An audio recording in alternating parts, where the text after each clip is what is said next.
Okay, so here is the third chapter of organic chemistry, that is alkanes. Now what are alkanes? Look, the simplest organic compounds की अगर हम बात करें तो that are hydrocarbons. As I told earlier, hydrocarbons क्या होते हैं? जिनमें कार्बन एंड हाइड्रोजन का बॉन्ड होता है उनको हम क्या बोलते हैं? हाइड्रोजन एंड हाइड्रोकार्बन, सॉरी, ठीक है. तो अब now it depends upon the framework of carbons कि बाकी के जो कार्बन्स हैं वो किस तरीके से लिंक्ड अप है. Now these framework will give us the different classification of alkanes, right. Now coming to structure of alkane. अभी अगर हम स्ट्रक्चर ऑफ एल्केन की बात करें तो एल्केन्स क्या होते हैं? ओपन चेन सैचुरेटेड हाइड्रोकार्बन्स होते हैं जिनका फॉर्मूला क्या होता है? CnH2n+2. आप n की वैल्यू पुट करते जाओ, you will get your alkanes. Like अगर हम n की वैल्यू 2 पुट करते हो तो you will gate C2 2 × 2 + 2 that is 6, C2H6. Okay, that is ethane. अगर हम इसकी वैल्यू 3 पुट करते हैं तो you will gate C3H8. Okay, so that is your propane, right. Similarly अगर आप n की वैल्यू पुट करते जाओगे तो you will get your higher alkanes, like this is methane. अगर आप इसकी वैल्यू 1 पुट कर दो तो CH4 that is methane, 2 value put कर दो तो इथेन, 3 वैल्यू पुट कर दो तो propane. So these are basically the alkanes. Now alkanes की एक और प्रॉपर्टी होती है कि एल्केन्स में हमेशा कार्बन एंड हाइड्रोजन का कार्बन का सिंगल बॉन्ड रहता है, मतलब इनमें कोई भी अनसैचुरेशन नहीं होती. These are saturated hydrocarbons, right. Okay, अभी देखो मीथेन, लाइक अगर हम मीथेन की बात करें तो दिस इज इसमें जो कार्बन है दैट इज sp3 हाइब्रिडाइज्ड. अब ये sp3 हाइब्रिडाइज्ड क्यों है? Because it involves the s orbital, 1s orbital and 3 p orbitals of carbon involve in bonding, ठीक है, विथ दीज ऑर्बिटल्स. नाउ अगर हम इसकी बात करें sp3 हाइब्रिडाइजेशन की तो इसमें क्या होता है कि जो एल्केन के कार्बन एटम्स हैं, ठीक है, और जो उनके साथ बॉन्डेड हैं वो सारे जो ग्रुप्स हैं वो कहाँ लगे होते हैं? At the corners of tetrahedron, ठीक है. अब टेट्राहेड्रन में नॉर्मल बॉन्ड एंगल कितना होता है? 109. तो इसीलिए मीथेन में भी जो बॉन्ड एंगल रहता है दैट इज़ 109.5 अराउंड. अब इसकी ज्योमेट्री जो है वो मैं आपको आगे शो करती हूँ. So look, here you can easily see this is carbon and these are the 4 hydrogens जिनके ऑर्बिटल्स जो हैं वो ओवरलैप कर रहे हैं कार्बन के sp3 ऑर्बिटल के साथ, ठीक है. अगर मैं इसको सिंपलर एक मॉलिक्यूलर मॉडल दूं तो इसका मॉलिक्यूलर मॉडल ऐसे आएगा, जिधर 4 हाइड्रोजन्स लगे होंगे at the corners of tetrahedron. अगर आप इनको ज्वाइन करो तो you will get this tetrahedron. Okay okay, अगर मैं इनको 3 डायमेंशनल में इसकी बात करूं तो 3 डायमेंशन में इसको मैं ऐसे शो करूंगी कि जिनमें 2 कार्बन के साथ जो 2 ग्रुप्स लगे होते हैं वो एक ही प्लेन में होते हैं, जबकि एक ग्रुप जो होता है वो अबव द प्लेन जिसको हम डार्क लाइन से शो करते हैं और दूसरा ग्रुप बिलो द प्लेन जिसको हम डॉटेड लाइन से शो करेंगे, ठीक है. सिमिलरली इथेन के साथ होएगा, ठीक है. इथेन में भी आप लोग ऐसे मॉलिक्यूलर मॉडल के साथ उसको शो कर सकते हो. प्रोपेन को भी ऐसे मॉलिक्यूलर मॉडल के साथ you can easily show. So the next topic है classification of carbon atom in alkanes. Alkane में कितने तरह के कार्बन एटम्स होते हैं? एल्केन में देखो प्राइमरी कार्बन एटम भी होता है, सेकेंडरी भी होता है, टर्शियरी भी होता है, क्वाटरनरी भी होता है. अगर हम आए सबसे पहले प्राइमरी के ऊपर तो प्राइमरी कार्बन एटम वो होएगा जो डायरेक्टली सिर्फ एक ही कार्बन के साथ अटैच्ड है, ठीक है. और सेकेंडरी कार्बन एटम वो होएगा जो डायरेक्टली 2 कार्बन एटम के साथ अटैच्ड है. टर्शियरी वो होएगा जो 3 कार्बन एटम्स के अटैच्ड है. और क्वाटरनरी होएगा जो डायरेक्टली 4 कार्बन एटम के साथ जो है. अगर हम स्टार्ट करते हैं यहाँ से, अब देखो ये वाली जो आपकी कार्बन है ये डायरेक्टली सिर्फ एक कार्बन के साथ अटैच्ड है, मतलब दिस इज प्राइमरी. इस कार्बन की अगर हम बात करें तो ये 1 2 3 4 एटम्स के साथ अटैच्ड है डायरेक्टली, दिस इज क्वाटरनरी. ये इसकी बात करें तो ये भी प्राइमरी, ये भी प्राइमरी. इसकी अगर हम बात करें तो ये 1 और 2 दो कार्बन एटम्स के साथ अटैच्ड है तो दिस इज सेकेंडरी, ठीक है. सिमिलरली इसकी बात करें 1 2 3 this is tertiary, this is primary, this is primary. So this is the way how to classify the carbon atoms in alkanes. Next is nomenclature. Okay, so next topic here is structural isomerism in alkanes. Structural isomerism का मतलब क्या है? देखो यहाँ पे हम butane की example लेते हैं. ब्यूटेन में कितने कार्बन्स होते हैं? 1 2 3 4, ठीक है. लेकिन अगर एक मिथाइल ग्रुप जो है वो शिफ्ट कर जाए, इधर आ जाए, ठीक है, तो इसमें भी 1 2 3 4 4 ही कार्बन एटम्स हैं, ठीक है. लेकिन ये आपका एन-ब्यूटेन है, ये आपका आइसोब्यूटेन हो जाएगा बिकॉज यहाँ पे एक टर्शरी कार्बन भी एग्जिस्ट कर रहा है, ठीक है. सिमिलरली पेंटेन की बात आती है तो पेंटेन में भी अगर 1 मिथाइल शिफ्ट होता है तो वो आइसो बन जाएगा. अगर 2 मिथाइल शिफ्ट होंगे तो फिर वो नियोपेंटेन बन जाएगा. So next topic is natural sources of alkanes की एल्केन्स आपको कहाँ कहाँ से मिलते हैं, ठीक है। तो एल्केन्स जो है natural gas which issues from petroleum field and fuel gases obtained from coal contains lower alkanes, इनमें lower alkanes होता है, ठीक है। वैक्सी कॉन्स्टिट्यूंट जो होते हैं कुछ प्लांट्स के, उनमें भी alkanes फाउंड किए जाते हैं, ठीक है। Next is general methods of preparation, that how you can prepare alkane. First of all look, अभी इसमें मैंने आपको एल्कीन्स एल्काइंस भी करवाना है, लेकिन आपको क्या याद रखना पड़ेगी, ये हेडिंग्स, ठीक है। एल्केन एल्कीन एल्काइंस के ये सेम रहेंगे, कुछ हद तक सेम रहेंगे, ठीक है। तो फर्स्ट आता है आपका hydrogenation of unsaturated hydrocarbon. Unsaturated hydrocarbons की आपने क्या कर देनी है, हाइड्रोजनेशन, मतलब एल्कीन्स की हाइड्रोजनेशन। एल्कीन में हाइड्रोजन ऐड करो, एक हाइड्रोजन इधर जाएगा एक इधर जाएगा, ये बन जाएगा CH3 that is your alkane. So the second method here is reduction of alkyl halides. Reduction alkyl halides की मतलब यहाँ तो direct reduction, reduction is addition of hydrogen. Addition of hydrogen, आपने सपोज H2 ऐड करा है, जिसमें क्या होएगा, एक H पॉजिटिव एक H हाइड्राइड नेगेटिव, ठीक है। अब देखो Br हमें पता है हैलोजन है तो वो नेगेटिव है, तो H पॉजिटिव क्या करेगा, Br को एब्स्ट्रैक्ट कर लेगा, ठीक है। तो HBr निकल जाएगा। अब यहाँ पे C के ऊपर पॉजिटिव चार्ज है, अब जो नेगेटिव वाला H है वो उसके पास चला जाएगा, you will get your alkene.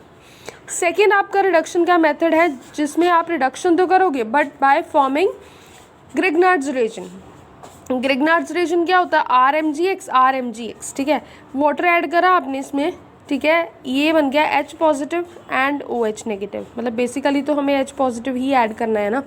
तो OH नेगेटिव जो है, क्योंकि Mg पॉजिटिव है, OH नेगेटिव Mg के साथ चला जाएगा, MgX OH बाहर आ जाएंगे और R के साथ H आ जाएगा।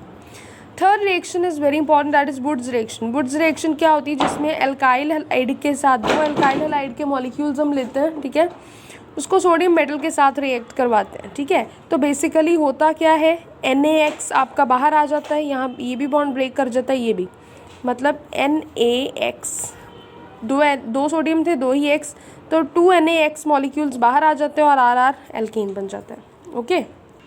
इसकी कुछ लिमिटेशंस भी हैं, एक तो इससे मीथेन जो है वो नहीं बना पाते हम, दूसरा ये सिमेट्रिकल एल्केन्स ही बनाता है सिर्फ, ठीक है। अब इसका मैकेनिज्म हम देखते हैं। मैकेनिज्म इसका कैसे होता है, लाइक RX जो है, मतलब कोई भी अल्काइल हैलाइड, लाइक आप CH3Br ले लो, ठीक है, सोडियम के साथ उसको जब भी रिएक्ट कराए, sodium is positive, Br is negative, NaBr बाहर आ जाएगा और इसके ऊपर रेडिकल जनरेट हो जाएगा, ठीक है। फिर इसी की तरीके से एक और स्टेप में इसको करना है, उसमें भी CH3 के ऊपर रेडिकल, दोनों रेडिकल्स आपस में चेन टर्मिनेट करके क्या बना देंगे, like CH3 radical and CH3 radical, ये दोनों इलेक्ट्रॉन्स आपस में बॉन्ड बना लेंगे, CH3 दैट इज एल्कीन।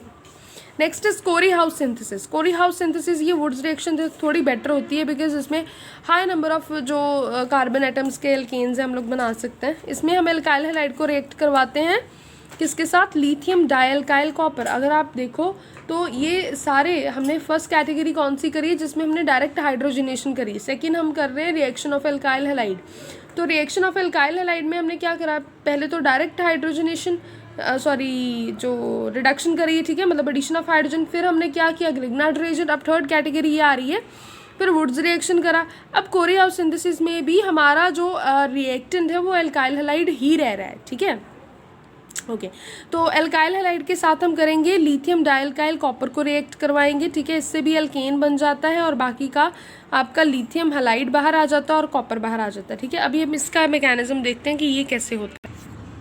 इसका मैकेनिज्म देखो, ठीक है, तो जो एल्काइल लिथियम था, ठीक है, उसको जब हम इसके साथ रिएक्ट कराते हैं कॉपर हैलाइड के साथ, तो क्या होता है कि ये जो हैलोजन है ये बाहर आ जाता है, ठीक है, और जब ये वाला बॉन्ड इसके ऊपर अटैक करता है तो हैलोजन बाहर आ जाता है, मतलब R कॉपर के साथ एल्काइल कॉपर बना लेता है और लिथियम हैलाइड बाहर आ जाता है, ठीक है।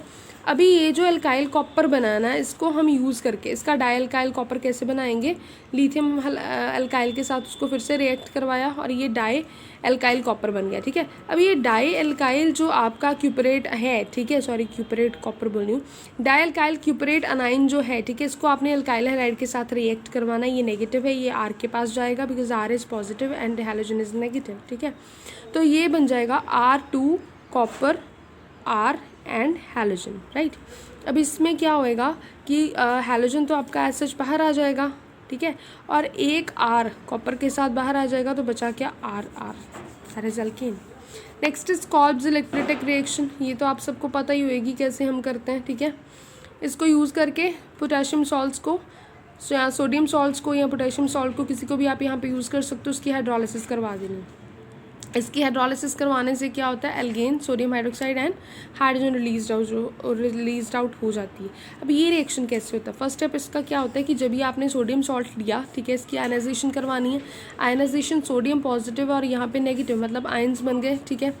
फिर वाटर की आयनाइजेशन कराओ, वो क्या बनेगी, H positive and OH negative, ठीक है। ऑब्वियसली इसके पास क्या जाएगा, अच्छा अभी देखना, सपोज इसने 2 इलेक्ट्रॉन्स लूज़ करे, ठीक है, 2 इलेक्ट्रॉन्स लूज़ करे तो ये न्यूट्रल बन जाएगा, न्यूट्रल बनेगा, carbon dioxide CO2 released out, बचा क्या 2R, that is RR alkane, right. Okay, so third आपकी लास्ट कैटेगरी आती है decarboxylation of monocarboxylic acid. Monocarboxylic acids की हम क्या करेंगे, डी कार्बोक्सिलेशन। सपोज इसकी हम करते हैं, सोडियम एसिटेट ले लिया, सोडियम हाइड्रोक्साइड के साथ carbon dioxide evolve out, right, Na2CO3 ये बाहर निकल जाएगा, बचा क्या CH3 और एक ये वाला hydrogen, that is CH4 methane. Okay, उसके बाद अभी काफ़ी सारे मेथड्स ऐसे थे जिन्होंने ये बोला कि मीथेन फॉर्म करना थोड़ा डिफिकल्ट है, तो हम एक डायरेक्ट मेथड कर रहे हैं प्रेपरेशन ऑफ मीथेन का, विच इज़ एल्युमिनियम कार्बाइड की हाइड्रोलिसिस करा रहे हो, डॉप वाइज उसके ऊपर पानी डालते जाना है, तो यू विल गेट, अभी देखो वाटर की डिसोसिएशन होगी H पॉजिटिव OH नेगेटिव में ना, ठीक है। तो अभी क्या होएगा, OH नेगेटिव किधर जाएगा, because aluminium is metal, OH negative उसके साथ हाइड्राइड आयंस फॉर्म कर लेगा, और C3 था, तो यहाँ से H आके इसके साथ मीथेन बना लेंगे, right. So this is the direct formation of methane. So the next topic है physical properties of alkanes. Physical properties of alkane के ऊपर जब हम आता है तो हम बात करते हैं बॉइलिंग पॉइंट की। तो बॉइलिंग पॉइंट देखो, जैसे नंबर ऑफ कार्बन आइटम्स जो है वो इंक्रीज़ करते जाएंगे, बॉइलिंग पॉइंट जो है वो भी इंक्रीज़ करता जाएगा। ओके, अगर हम कंपेयर करें ब्रांच्ड एंड सिंपल चेन को, तो ब्रांच्ड आइसोमर्स का जो बॉइलिंग पॉइंट है वो कम होएगा than simple chain, linear chain. क्यों, क्योंकि ब्रांच वालों में क्या होता है, सरफेस एरिया कम होता है, सरफेस एरिया कम होने से जो वंडरफुल फोर्सेज ऑफ अट्रैक्शन है उनमें, ठीक है, वो भी वीक होएंगी। तो मतलब उसका क्या है कि कम एनर्जी चाहिए होगी उनको ओवरकम करने के लिए, तो बॉइलिंग पॉइंट भी क्या होगा, कम। Now when it comes to melting point, so there are 2 points which you have to keep in your mind, that the molecule has either even number of carbon atoms or odd number of carbon atoms, like 1 2 3 4 5 6 it has even number of carbon atoms, 1 2 3 4 5 6 7 it has odd number of carbon atoms। इसमें होता क्या है कि जो even number होएगा ना, इसमें अगर आप number of carbon atoms increase करते जाओगे तो जो मेल्टिंग पॉइंट है वो इंक्रीज़ करेगा इन लार्ज एक्सटेंट, ठीक है। लेकिन इसमें ऐसा नहीं होगा, ऑड वाले में कम होगा। वो क्यों होएगा, बिकॉज ऑड वाले जो होंगे ना वो एक क्रिस्टल में फिट नहीं होते ना, बिकॉज इसमें देखो टर्मिनल जो है वो सेम साइड के ऊपर है, तो ये क्रिस्टल लैटिस में प्रॉपरली फिट नहीं होएगा। अगर ये फिट नहीं होएगा तो दैट मीन्स कि जो एनर्जी रिक्वायर होएगी इस क्रिस्टल को ब्रेक करने के लिए, ठीक है, और जो इसको मेल्ट करने के लिए वो कम चाहिए होगी, इसलिए इसमें जो इंक्रीज़ है वो कम आता है। स्पेसिफिक ग्रेविटी का क्या है कि ये इंक्रीज़ करती है जैसे जैसे मॉलिक्यूलर वेट इंक्रीज़ करता है। सॉलिबिलिटी क्या है, क्योंकि कार्बन एंड हाइड्रोजन की इलेक्ट्रोनेगेटिविटी ऑलमोस्ट सेम होती है, तो ये नॉन पोलर बॉन्ड होता है, ठीक है। तो मतलब सो पोलर सॉल्वेंट्स में लाइक वाटर हो गया, ये डिज़ोल्व जो है नहीं कर पाते, लेकिन जो हम नॉन पोलर सॉल्वेंट्स की बात करते हैं तो ये कम्प्लीटली जो है डिज़ोल्व कर जाते हैं। सो आफ्टर फिजिकल प्रॉपर्टीज़ है द केमिकल प्रॉपर्टीज़। जो फर्स्ट केमिकल प्रॉपर्टी आती है दैट इज़ हैलोजिनेशन। हैलोजिनेशन का मतलब क्या होता है कि एल्केन में से हाइड्रोजन निकाल के हैलोजन ने अपने आप को वहाँ पे फिट कर देना है, ठीक है। अब हैलोजन लाइक Cl2 डाला आपने, जैसे CH4 में CH4 को CH3NH करके लिख ली, ठीक है। एक क्लोराइड क्या करेगा, HCl को लेके बाहर निकल जाएगा और दूसरा क्लोराइड उसकी जगह पे फिट हो जाएगा, CH3Cl बन जाएगा क्लोरोमीथेन।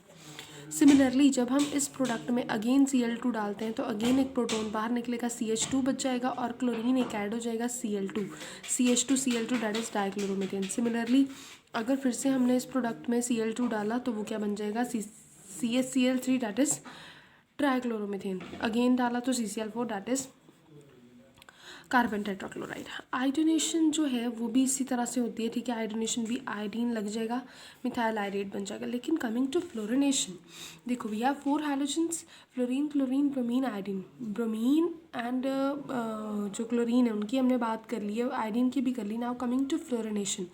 फ्लोरिनेशन ऐसे नहीं हो सकती because it takes place with the explosive violence, ठीक है। तो मतलब ये वाला जो थोड़ा मेथड होता है दिस इज़ हार्मफुल, तो इसीलिए ये कैरिड आउट नहीं किया जाता। अब अगर हम बात करें हायर एल्केन्स की, हायर एल्केन्स में जब हम करते हैं तो सिमिलरली प्रोटोन बाहर निकलना और Cl ऐड होना है, ठीक है। तो इट हैज़ टू पॉसिबिलिटीज़, या तो क्लोरीन यहाँ पे ऐड हो जाए ये प्रोडक्ट बनेगा, या यहाँ पे ऐड हो जाए तो ये प्रोडक्ट बनेगा। Fine. So second chemical properties nitration. Nitration में क्या होगा, हैलोजिनेशन में क्या होता था, हैलोजन ऐड होता था हाइड्रोजन को रिप्लेस करके। नाइट्रेशन में क्या होगा, नाइट्रो ग्रुप ऐड होएगा सिमिलरली, ओके। नाइट्रिक एसिड आपने डाला और हाइड्रोजन रिप्लेस करके NO2 लग जाएगा, nitro alkene. Fine. Next is sulphonation. Sulphonation में क्या होता है कि सल्फोनेशन में सल्फोनिक ग्रुप SO3H हाइड्रोजन को रिप्लेस करके सल्फोनिक ग्रुप लग जाता है। Next is oxidation. ऑक्सीडेशन में जो है, ऑक्सीडेशन में कंबशन होती है। देखो जब भी जो है किसी भी आप अल्केन को in the presence of excess of air and oxygen में रखोगे तो क्या आएगा, कार्बन डाइऑक्साइड वो प्रोड्यूस करेगा। Like for example methane and oxygen, methane को ऑक्सीजन की प्रेजेंस में रखा तो कार्बन डाइऑक्साइड प्रोड्यूस करेगा, कार्बन डाइऑक्साइड प्रोड्यूस करी तो बचा क्या, वाटर बचा, वाटर फॉर्म हो जाएगा। फाइन। अच्छा उसके बाद जो आता है ना, इनकम्प्लीट कंबशन भी होती है, बिकॉज जो कंप्लीट कंबशन है ना it produce a lot of heat, so that's why इसको इतना प्रेफर नहीं किया जाता। इनकम्प्लीट कंबशन जो होती है उससे क्या होता है कि ये काफ़ी सारे यूजेस होते हैं इसके, like it is used in the manufacture of Indian ink, printers ink, okay fine. Next is catalytic oxidation. Catalytic oxidation में क्या होगा, जो लोअर एल्केन्स होंगे in the presence of oxygen that will becomes to alcohols, and higher जो होंगे alkanes that will becomes fatty acids in the presence of oxygen. Like for example this is methane in the presence of oxygen, and in the presence of some suitable catalyst it becomes CH3OH, fine, alcohol. Next is thermal decomposition, या फिर इसको pyrolysis भी बोलते हैं। Thermal decomposition में क्या आएगा कि बड़ा molecule will become into simple fragments, like this is propane, propane will converts into the ethylene bye releasing methane. Methane जब रिलीज हो जाएगी CH4 CH3 इधर से निकला, एक हाइड्रोजन इधर से निकला या इधर से निकला हाइड्रोजन, तो CH2 डबल बॉन्ड इथिलीन। या फिर अगर सिर्फ ओनली H2 रिलीज आउट होता है, H2 रिलीज आउट होगा तो this will give one hydrogen to this will become so the sixth property here is catalytic reforming. Catalytic reforming में क्या होता है, look this is hexane. Hexane जो है n hexane will converted into benzene, how, by releasing proton here. ये proton यहाँ से release करेगा, इन दोनों में बॉन्ड बनेगा, this will get into benzene, इधर भी इन दोनों में बॉन्ड बनेगा in the presence of some suitable catalyst and will get toluene. Fine. Next is isomerization. Isomerization कैसे होती है, coming to this hexane example in the presence of this catalyst. तो look in hexane it has 6 carbon atoms, ठीक है। 6 carbon atoms क्या होंगे, अब इसका मैं मैकेनिज्म आपको बताऊंगी। वो 6 से क्या हो जाएंगे, एक आपका ब्रांचिंग में चला जाएगा और 5 की चेन बच जाएगी। अब ये होता कैसे है, look we have suppose butane की हम बात करते हैं, ब्यूटेन हमारे पास एग्जाम्पल है, ठीक है। यहाँ से हाइड्रोजन अगर इवॉल्व आउट हो जाती है, हाइड्रोजन इवॉल्व आउट का मतलब है 2 प्रोटॉन्स निकलेंगे। सपोज एक ये वाला निकल गया, एक ये वाला निकल गया, प्रोटॉन निकले तो यहाँ पे डबल बॉन्ड आ जाएगा, है ना, कार्बन की वैलेंसी के according this will get an butane. अभी जो हमने AlCl3 डाला, AlCl3 क्या करेगा, क्लोरीन को एब्स्ट्रैक्ट करेगा, बिकॉज ये क्या होता है, this abstracts the negative charge, ठीक है। तो Cl नेगेटिव को ये एब्स्ट्रैक्ट कर लेगा और H positive as a counter ion इसके साथ लग जाएगा। अभी H पॉजिटिव AlCl3 को जब आप इसके साथ, ये प्रोडक्ट के साथ रिएक्ट करते हो तो ये जो, क्योंकि देखो जो डबल बॉन्ड में क्या होता है, pi electron cloud consist of electrons, electrons negatively charge, तो प्रोटॉन को एब्स्ट्रैक्ट करेंगे विच इज़ पॉजिटिव, तो प्रोटॉन चला जाएगा इसमें एक के पास, किसी के पास भी, सपोज इसके पास अगर प्रोटॉन चला गया तो इलेक्ट्रॉन्स इसकी तरफ शिफ्ट हो जाएंगे यूज़ करने में, ठीक है। तो मतलब प्रोटॉन अगर इसके पास जाता है तो इसकी वैलेंसी तो कंप्लीट हो जाएगी, यहाँ पे पॉजिटिव चार्ज आ जाएगा। ये देखो प्रोडक्ट में ऐसे हो रहा है, प्रोडक्ट पॉजिटिव चार्ज आ गया। अब पॉजिटिव चार्ज वाली कार्बन जो है उसको हम क्या बोलते हैं, कार्बोकेटाइन। अगर वो डायरेक्टली 2 कार्बन्स के साथ अटैच्ड हो तो दिस इज सेकेंडरी कार्बोकेटाइन, ठीक है। सेकेंडरी कार्बोकेटाइन में फिर क्या होएगा, जो हमारा लास्ट वाला मिथाइल होगा इसको आके शिफ्ट कर देगा और पॉजिटिव चार्ज को ख़त्म करने की कोशिश करेगा, राइट। अगर मिथाइल यहाँ पे चला जाता है तो मतलब पॉजिटिव चार्ज कहाँ शिफ्ट कर जाएगा, साथ वाली कार्बन के ऊपर। अभी साथ वाली कार्बन के ऊपर जो शिफ्ट कर गया, और ये प्रोटॉन क्या करेगा, प्रोटॉन शिफ्टिंग होएगी और इस पॉजिटिव को भी ख़त्म कर देगा, इस पॉजिटिव को ख़त्म करेगा। तो अभी इसने प्रोटॉन दिया तो इसके ऊपर पॉजिटिव चार्ज आ जाएगा। अभी हमने ऐसा क्यों करा, बिकॉज ये क्या है आपका प्राइमरी कार्बोकेटाइन, क्योंकि जिस कार्बन के ऊपर पॉजिटिव चार्ज है that is directly linked with only one carbon, primary carbocation है। लेकिन प्रोटॉन शिफ्टिंग से हमारे पास आ जाता है tertiary carbocation, and we know that tertiary carbocation are more stable than primary, इसलिए हमने यहाँ पे रीअरेंजमेंट करी है। लास्ट स्टेप क्या आएगा, हमारे पास ये बन गया था टर्शरी कार्बोकेटाइन। फिर हम क्या लेंगे, एल्केन लेंगे, ठीक है। एल्केन का पॉजिटिव पार्ट इधर आएगा इस पॉजिटिव को ख़त्म करने के लिए, ठीक है। और ये बन जाएगा आपका आइसोब्यूटेन।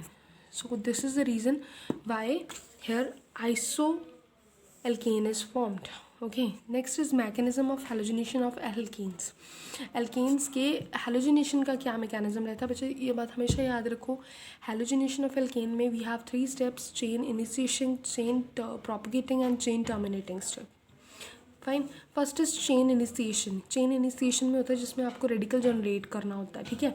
अभी देखो मैं यहाँ पे दोबारा से कर देती हूँ, we have Cl2, okay, this bond is form with the help of these 2 electrons of chlorine. तो होमोलिटिक क्लीवेज हो जाएगी, इसका इलेक्ट्रॉन इसके पास चला जाएगा, इसका इलेक्ट्रॉन इसके पास चला जाएगा और ये बॉन्ड ब्रेक कर जाएगा, तो will get Cl radical plus Cl radical. This is chain initiating step. Propagating होता है, प्रोपगेटिंग स्टेप में क्या करेंगे, मीथेन लेंगे, CH4 होता है, CH3H करके लिख लो, कोई फ़र्क तो नहीं पड़ता, ठीक है। ये रेडिकल हम यूज़ करके इसको प्रोपगेट मतलब आगे प्रोसीड करेंगे। अब देखो ये भी बॉन्ड जो है वो 2 इलेक्ट्रॉन से बना है, इनमें अगर होमोलिटिक क्लीवेज होएगी, इसके ऊपर भी रेडिकल आ जाएगा, इसके ऊपर भी रेडिकल आ जाएगा, इन दोनों का रेडिकल कंबाइन करेगा और CH3 as such radical form में रहेगा प्लस HCl बॉन्ड बना लेगा, CH3 बन गया। सेकेंड स्टेप में हम क्या करेंगे, इसी CH3 रेडिकल को यूज़ करेंगे, ठीक है। और सपोज Cl हम यूज़ करते हैं, फिर यहाँ पे क्या आएगा, होमोलिटिक क्लीवेज, इसके ऊपर भी रेडिकल, इसके ऊपर भी रेडिकल, ये दोनों बॉन्ड बना लेंगे CH3Cl और वो वाला रेडिकल एज सच रहेगा। This is basically the propagation. Similarly next step चलते जाएंगे इसके। Last step is chain termination. Chain termination में क्या होता है, जिधर आपने जितने भी रेडिकल्स जनरेट करा उनको ख़त्म करना है। हमने Cl रेडिकल जनरेट किया था, अब क्या करेंगे, जैसे हमने ब्रेक करके इनका जो है रेडिकल्स बनाए थे, अब इन दोनों इलेक्ट्रॉन्स को ज्वाइन करके बॉन्ड बना देंगे। CH3Cl रेडिकल भी था, CH3 radical Cl radical combine करके CH3Cl बना देंगे, CH3 रेडिकल कंबाइन करके इथेन बना लेंगे। ये एविडेंस है which you have to read once. This is all about mechanism of halogenation of alkanes.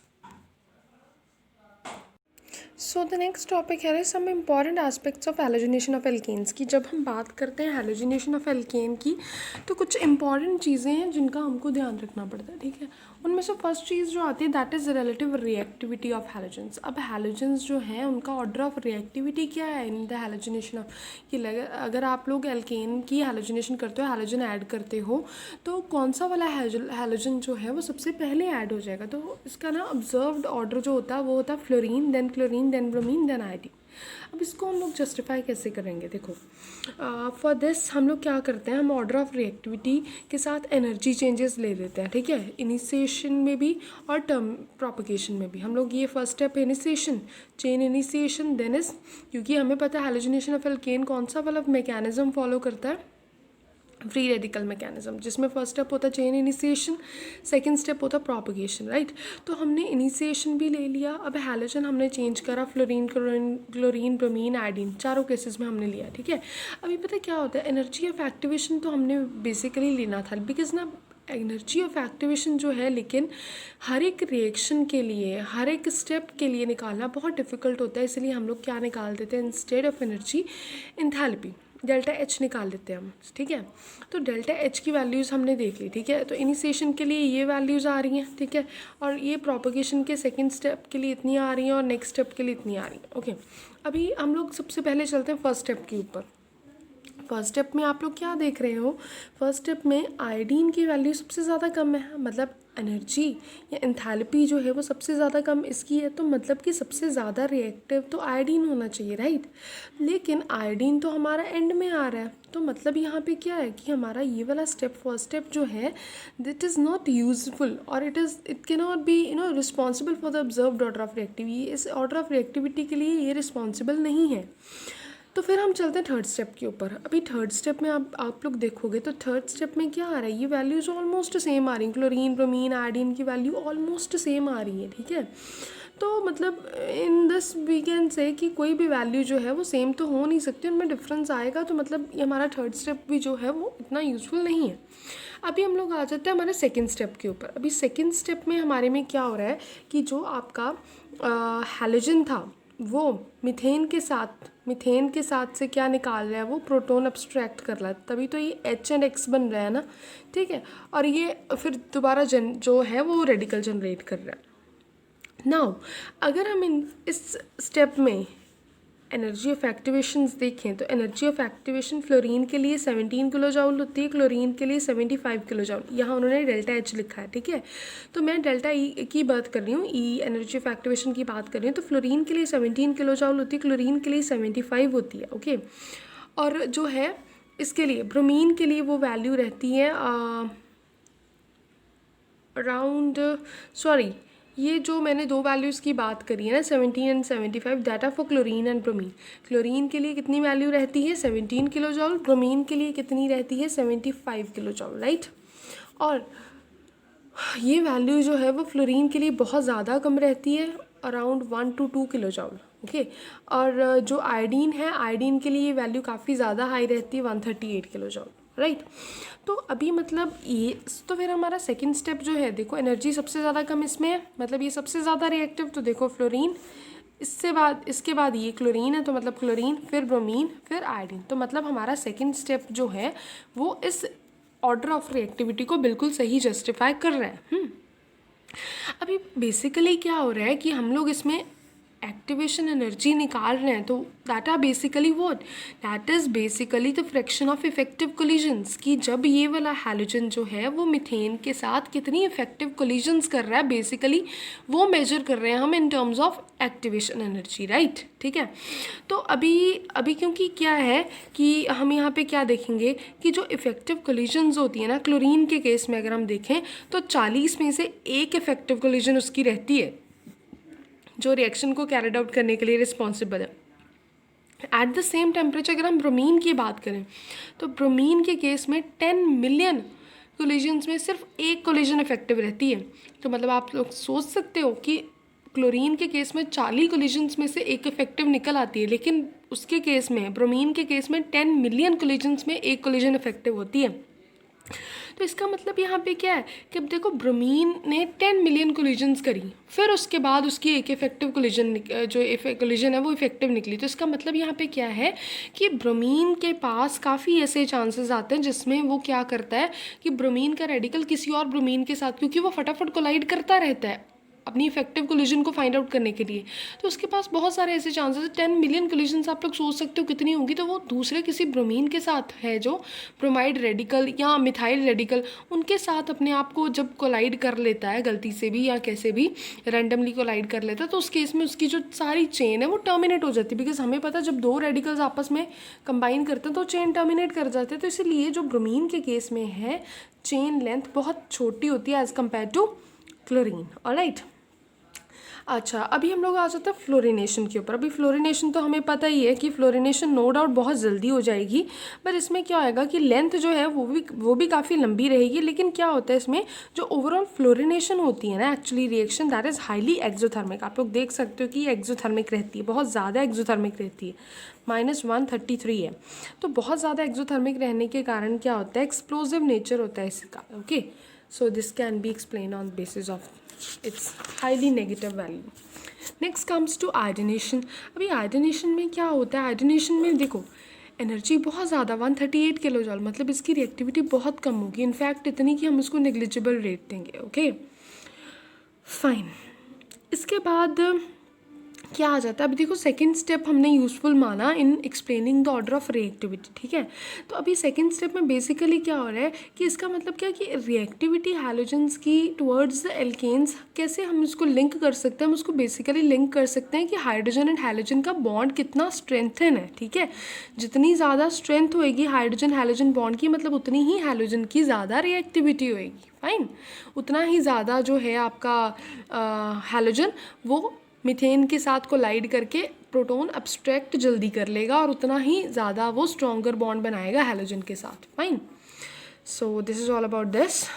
Now transition state halogenation में क्या होती है बेसिकली, देखो यहाँ पे और रिएक्टेंट क्या है हमारा, एल्केन आर एंड एच, मतलब आर कोई भी मिथाइल ग्रुप है और हैलोजन का इसके साथ रिएक्शन होना है, ठीक है। अब हाइड्रोजन जो है that is having a radical, अब इसमें भी क्या हो जाएगा, रेडिकल फॉर्म हो जाएगा क्लीवेज के बाद, ठीक है। एक रेडिकल इसके ऊपर आ जाएगा, एक रेडिकल इसके ऊपर, तो हम उसको ऐसे डॉटेड लाइन से ट्रांजिशन स्टेट के साथ शो कर सकते हैं, जिसमें हैलोजन हमें पता है इलेक्ट्रोनेगेटिव होता है उसके, इसीलिए इसके ऊपर पार्शियल नेगेटिव और इसके ऊपर पार्शियल पॉजिटिव चार्ज रहता है। फिर क्या होता है, ये वाला बॉन्ड कंप्लीटली ब्रेक करके HX का बॉन्ड बन जाता है। दिस इज आर प्रोडक्ट, जिसमें हैलोजन प्रोटोन एल्केन से एब्स्ट्रैक्ट करके हैलोजन एंड हाइड्रोजन का बॉन्ड बन जाता है, fine. So after the transition state, the next topic here is relative reactivities of alkane and halogenation and relative reactivities of different alkanes, ये different classes of hydrogen atoms. So transition state, और उससे पहले हम लोगों ने क्या पढ़ा था, reactivity of halogens. Look, we are basically studying the halogenation of alkanes, ठीक है। halogenation of alkane में हमारे पास क्या है, एक तो alkane part और एक halogen। अभी हम लोग क्या कर चुके हैं ऑलरेडी, पिछले टॉपिक में हम लोगों ने हैलोजन की रिएक्टिविटी तो डिस्कस कर ली है, ठीक है, जिसमें क्या आया था, fluorine is more active than chlorine then bromine and then iodine, okay. तो अभी इसमें क्या आता है कि अभी हमने क्या करना है, जो एल्केन की, अभी देखो जो रिएक्टिविटी है ना वो सिर्फ हैलोजन के ऊपर डिपेंड नहीं करती, वो एल्केन के ऊपर भी डिपेंड करती है। इनफैक्ट एल्केन में जो हाइड्रोजन है उनके ऊपर भी डिपेंड करती है। अब वो कैसे करती है, we will discuss it by taking the example of methane and ethane. Look, this is methane जिसमें एक कार्बन और 4 हाइड्रोजन, दिस इज इथेन जिसमें 2 कार्बन है। अभी क्या करते हैं कि इनकी हैलोजिनेशन करते हैं क्लोरीन से, ठीक है। तो क्लोरीन से मतलब इधर से एक हैलोजन निकल जाएगा तो CH3 CH2Cl, और इसके साथ भी एक हैलोजन निकल जाएगा CH3Cl बन जाएगा। लेकिन जब इनके प्रोडक्ट्स की यील्ड चेक करी जाती है तो दिस जो आपका इथेन से बनी है हैलोजिनेशन, इसमें क्या आएगा, इथाइल हैलाइड में क्या आएगा, this product is formed for in 400 parts and this product is form only in 1 part. तो मतलब समझ रहे हो कि इसका रेशो क्या आएगा, 400:1, मतलब ये प्रोडक्ट बहुत ज़्यादा अमाउंट में बनेगा, इसके comparatively this is only negligible. तो दैट मीन्स कि क्या हुआ, इथेन के हाइड्रोजन्स जो हैं वो ज़्यादा रिएक्टिव हैं, इथेन का हाइड्रोजन ज़्यादा रिएक्टिव था, इसीलिए वो फटाफट निकल के ज़्यादा से ज़्यादा क्लोरीन उसके साथ लगे और ज़्यादा प्रोडक्ट बन गए, जो कि इसमें नहीं हुआ। अभी ऐसा क्यों होता है, उसकी जस्टिफिकेशन लुक, हमने ऑलरेडी पढ़ा था कि जो हैलोजिनेशन ऑफ एल्केन्स होते हैं that will follow free radical mechanism. Free radical mechanism मतलब आ जाते हैं हम मिथेन का केस भी लेंगे और इथेन का भी लेंगे। मिथेन में जब हम रेडिकल बनाते हैं CH3 रेडिकल बनेगा, बिकॉज हाइड्रोजन निकलना है तो CH3 रेडिकल बनेगा। इसमें अगर हम देखेंगे CH3 CH2 रेडिकल बनेगा। हमें पता है हमेशा, because tertiary radical are more stable than secondary than primary. यहाँ पे देखो तो इस जो रेडिकल वाली कार्बन है that is directly attach to 1 carbon, right. तो मतलब ये क्या होएगी, प्राइमरी रेडिकल, जिसके में इसमें क्या है, ये कोई ना तो प्राइमरी रेडिकल है ना सेकेंडरी ना tertiary, this is simple radical. तो दैट मीन्स कि अगर हम इससे इसको कंपेयर करें तो this will be more stable because it is directly attach to 1 carbon, right. So क्योंकि इसीलिए ये स्टेबल बनता है, इसके ट्रांजिशन स्टेट ज़्यादा स्टेबल होता है, इसीलिए जो इसका प्रोडक्ट है वो ज़्यादा यील्ड में आता है। तो मतलब हमारा यहाँ पे इन शॉर्ट कहने का मतलब क्या है कि हैलोजन्स के बाद अगर हम हाइड्रोजन्स की रिएक्टिविटी के ऊपर देखते हैं तो tertiary hydrogen is more stable than secondary than primary. You can explain this by taking this example. Next is orientation of halogenation. Halogenation की ओरिएंटेशन का क्या मतलब होता है, लाइक for example when जब हम लोग देखते हैं कि कोई कंपाउंड जो है सेम कंपाउंड वो डिफरेंट प्रोडक्ट्स बनाता है एक रिएक्शन में, तो उसका मतलब क्या होता है कि उस रिएक्टेंट में बहुत सारी बाइंडिंग साइट्स है. Then the process of determining the particular site और sites in a molecule with the reaction is more likely to occur is known as orientation. कि मॉलिक्यूल में जो मोस्ट प्रोबेबल साइट, ठीक है, जो एक पर्टिकुलर साइट होएगी जिस पे सबसे ज़्यादा कोलिजन्स होती होंगी, जो सबसे ज़्यादा प्रोडक्ट्स देती होगी, उसको हम क्या बोलते हैं, उस मॉलिक्यूल की ओरिएंटेशन. अब हमारा फोकस मेनली ओरिएंटेशन के ऊपर होना चाहिए, वो मैं आप लोग को बताती हूँ. लाइक इन दिस केस ये क्या हमारे पास, दिस इज प्रोपेन. हमने क्या करा, इसकी हैलोजिनेशन करी, राइट. हैलोजिनेशन करने से क्या होता है, अब देखो रेडिकल पहले तो हाइड्रोजन निकलना, अब ये वाला हाइड्रोजन भी निकल सकता है, फिर इसके ऊपर रेडिकल बनेगा, फिर क्लोरीन इस कार्बन के पास आएगा, फर्स्ट कार्बन के पास, ठीक है. इनको मैं नंबरिंग दे देती हूँ. सेकेंड केस क्या बन सकता है कि हाइड्रोजन इधर से निकले, इसके ऊपर रेडिकल बनेगा, फिर इसका रेडिकल कंबाइन करके मतलब क्लोरीन यहाँ आएगा. तो देखो सेम प्रोडक्ट्स आ रहे हैं, राइट, ठीक है. प्रोडक्ट उसने यहाँ पे शो नहीं करे, उसने सिर्फ रेडिकल शो करें कि अगर हाइड्रोजन इधर से निकलेगा तो ये रेडिकल बनेगा, अगर इधर से निकलेगा तो ये रेडिकल बनेगा. अब देखो this radical is primary radical and this radical because दो कार्बन एटम्स के साथ है, this is secondary. This is primary, this is secondary. अब क्योंकि secondary radical is more stable तो सबसे ज़्यादा प्रोडक्ट फेवर्ड क्या होएगा, यहीं. तो मतलब बेसिकली आपको बाइंडिंग साइट के ऊपर जाना है कि ये वाली जो बाइंडिंग साइट होएगी दैट इज मोर इफेक्टिव, इसकी ओरिएंटेशन क्या होएगी, ये वाली. फाइन. सो नेक्स्ट इसके अलावा भी कुछ फैक्टर्स हैं जो इसको इफेक्ट करते हैं ओरिएंटेशन को. First is collision frequency. अभी कोलिजन फ्रीक्वेंसी क्या है कि दोनों में सेम पार्टिकल्स हैं तो इतनी ज़्यादा इफेक्ट नहीं करती collision frequency. Next is probability factor. Probability factor क्या होता है कि एक्चुअली मॉलिक्यूल ने अपने आप को उसी तरीके से ओरिएंट कर लेना है कि उसकी जो जो उसकी सेकेंडरी रेडिकल वाली साइट है, जो हैलोजन आयन है, वो उसी के साथ, हैलोजन जो है वो उसी प्राइमरी रेडिकल वाली साइट के ऊपर जाए. मतलब मॉलिक्यूल को अपनी प्रोबेबिलिटी उसी हिसाब से बनानी है कि वो उसके साथ अटैक करके मोस्ट स्टेबल प्रोडक्ट बनाए. एनर्जी फैक्टर क्या होता है, एनर्जी फैक्टर में इन दोनों का कॉम्बिनेशन आ जाता है, probability and this collision frequency का. इसमें क्या होता है, सॉरी, तो इसमें भी वही चीज़ आ जाती है कि सपोज़ हमने यही वाला एग्जांपल लिया था, सपोज़ हम लोग बिटेन ले रहे हैं, पिछले केस में हमने प्रोपेन ले लिया था, हैलोजिनेशन कर रहे हैं. अब यहाँ तो केस ये बनता है कि यहाँ से हाइड्रोजन निकले और क्लोरीन यहाँ पे लग जाए, दिस प्रोडक्ट, या फिर बनता है कि इधर से हैलोजन निकले और क्लोरीन इधर लग जाए, ठीक है. फ़र्क कहाँ पे आता है कि ये प्राइमरी होता है रेडिकल और ये सेकेंडरी रेडिकल होता है. अब हमें पता है सेकेंडरी रेडिकल ज़्यादा स्टेबल होएगा, ठीक है. यहाँ पे देखो मतलब हाइड्रोजन जो है वो सेकेंडरी वाली एब्स्ट्रैक्ट हो रही है, यहाँ पे प्राइमरी वाली हो रही है, तो मतलब ऑब्वियसली मोस्ट फेवर्ड प्रोडक्ट ये होएगा. लेकिन अगर आपको बोला जाए कि आपने इन दोनों की रेशियो निकालनी तो वो आप लोग कैसे निकालोगी, ये वाला फॉर्मूला लगा के. फाइन. रिएक्टिविटी अगर आपको पता होगी तो number of primary secondary hydrogens आप लोग यहाँ से निकाल लोगे, तो क्या करना है आपने, number of primary hydrogens divided by number of secondary hydrogens. Reactivity primary की और रिएक्टिविटी सेकेंडरी की. इसकी एग्जाम्पल मैं आप लोग को करवाती हूँ. फॉर एग्जाम्पल यहाँ पे उसने बोला compute the ratio in which N propyl chloride and isopropyl chloride. Isopropyl क्या होएगा, जिसमें ये क्लोरीन जो है वो सेंटर में लगा है, और एन प्रोपाइल जिसमें साइड चेन पे लगा है. तो उसने बोला कि उन दोनों की रेशोज जो हैं वो प्राइमरी एंड सेकेंडरी की गिवन है, ठीक है. अब नंबर ऑफ प्राइमरी सेकेंडरी आप लोग यहाँ से स्ट्रक्चर ड्रॉ करके निकाल सकते हो. नंबर ऑफ प्राइमरी हाइड्रोजन्स कितनी और यहाँ पे नंबर ऑफ सेकेंडरी हाइड्रोजन्स कितनी है. एन प्रोपाइल में नंबर ऑफ प्राइमरी हाइड्रोजन्स होती हैं 6, सेकेंडरी होती हैं 2. रिएक्टिविटी गिवन है 1:3.8. तो you can easily calculate your ratio. Similarly in next example. So the next topic here is reactivity and selectivity. Reactivity and selectivity में क्या आता है, chlorination and bromination. This is very much important topic. Basically क्या होता है इसमें कि जैसे कि हमें पता है जब हम हैलोजिनेशन ऑफ एल्केन करते हैं तो क्लोरीन जो है वो ब्रोमीन से ज़्यादा रिएक्टिव रहता है, ठीक है, क्योंकि हमारा ऑर्डर ऑफ रिएक्टिविटी था फ्लोरीन क्लोरीन ब्रोमीन आयोडीन. तो मतलब chlorine is more reactive than bromine. लेकिन जब हम बात करते हैं कि like for example we are reacting propane, जब हम प्रोपेन की हैलोजिनेशन करते हैं, क्लोरिनेशन करते हैं बेसिकली, मतलब प्रोपेन में क्लोरीन ऐड करते हैं, तो हमारा जो है वो n propyl and isopropyl chloride का रेशो बनता है 45:55. मतलब इसको हम 1:1 ऑलमोस्ट कंसिडर कर सकते हैं. लेकिन जब हम प्रोपेन की ब्रोमिनेशन करते हैं तो we will get our product of n propyl and isopropyl in ratio of 4:96, मतलब ये कितना ज़्यादा डिफरेंट प्रोपोर्शन आ जाता है, ये ऑलमोस्ट सेम रहता है। अब यहाँ से रिएक्टिविटी सेलेक्टिविटी का मतलब क्या है कि इसका जो है वो तो सेम रहेगा, मतलब क्लोरीनेशन इज़ नॉट सेलेक्टिव ना, वो सेलेक्ट नहीं कर पाती कि आपका जो एन प्रोपाइल क्लोराइड है वो ज़्यादा मेजर प्रोडक्ट में बनना है कि आइसोप्रोपाइल, मतलब वो ज़्यादा सेलेक्टिव नहीं है। लेकिन अगर हम ब्रोमिनेशन की बात करें तो वो बहुत ज़्यादा सेलेक्टिव है।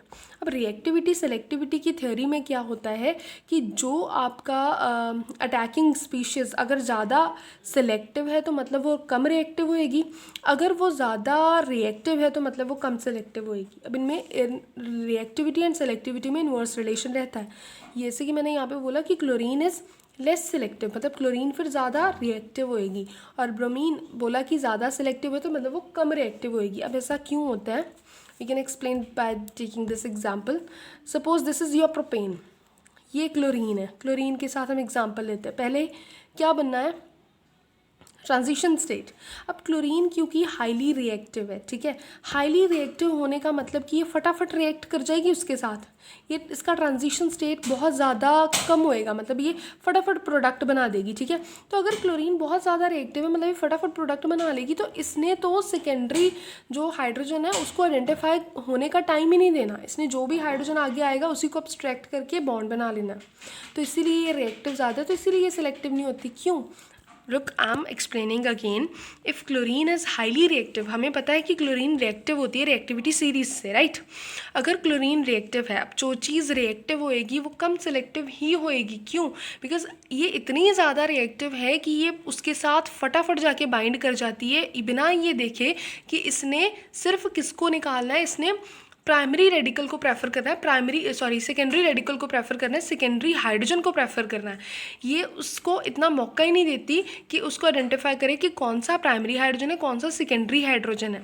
ये फटाफट जाके रिएक्ट कर जाती है, रिएक्ट करके जो भी प्रोडक्ट मिलता है वो दे देती है। इसीलिए ये लेस सिलेक्टिव होती है कि सारे प्रोडक्ट्स जो हैं वो सेम प्रमोशन में बन जाते हैं। लेकिन कमिंग टू ब्रोमिनेशन, ब्रोमीन जो कि बहुत कम रिएक्टिव है, कम रिएक्टिव मतलब वो टाइम लेगा प्रोडक्ट बनाने में, तो उतने टाइम में वो आइडेंटिफाई कर लेता है कि कौन सा सेकेंडरी हाइड्रोजन है, और सेकेंडरी हाइड्रोजन को ही जाके अप्रोच करता है। बहुत कम केसेस में ऐसा होता है कि वो प्राइमरी हाइड्रोजन में जाता है, इसीलिए सेकेंडरी वाला प्रोडक्ट बहुत ज़्यादा 96 प्रपोर्शन में बनेगा और प्राइमरी वाला सिर्फ 4 प्रपोर्शन में बनता है। So this is the theory of reactivity and selectivity. Last topic of this chapter is interconversion of alkanes.